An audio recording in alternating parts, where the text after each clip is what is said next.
ইন্না আতানাকাল কাউসার 10 বারের পরে সূরা ইখলাস, এইরকম কোন তরিকা কোরআন সুন্নাহ দ্বারা প্রমাণিত নয়। অতএব এইটা আপনারা করবেন যে আপনারা সালাত আদায় করলেন, রোজা রাখলেন, আর অন্তরের এই দুইটা রোগ আমার আছে কিনা এইটা মুক্ত করতে হবে। এটাই হচ্ছে আপনি যেটা শবে বরাত বলতেছেন, হাদিস যেটাকে নিসফুম মিনাশ শাবান বলতেছে, এইটার আমল। আপনি সারা রাত নামাজ পড়লেন, আগে একটা রোজা রাখলেন, পরে একটা, ওই দিন একটা, কিন্তু আপনার অন্তরটা পয়সা গেছে হিংসা বিদ্বেষে ভরা। কারো উন্নতি দেখতে পারেন না, কারোর প্রতি আপনার ভাল লাগে না, সকলের প্রতি আপনার হিংসায় ভরা মন, কাউরে মাফ করতে পারেন না। অমুক করছিল ধরে রাখছেন মনের মধ্যে, এদিকে নামাজে ফাটায় ফেলতেছেন, রোজায় ফাটায় ফেলতেছেন। আপনার এগুলো একটাও কাজ করবে না, আপনার পাত্র ঠিক নাই, ওর মধ্যে কোনো আমল বাঁধবে না, ঠিক কিনা? অতএব এই দুইটা আমাদেরকে করার জন্য চেষ্টা করতে হবে। আল্লাহ আমাদেরকে বোঝার তৌফিক দান করেন।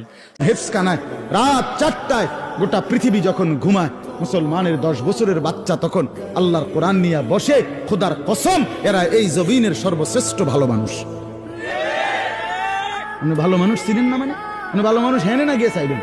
আপনি ভালো মানুষ টোয়ান সাহাদোয়ানে বইয়া, বন্দোয়ানে বইয়া, অটত বইয়া, সিনজিত বইয়া, আপনি মেলের মধ্যে, বিয়ার দাওয়াতের মধ্যে এনে গিয়ে হাবড়া কয় ভালো মানুষ না।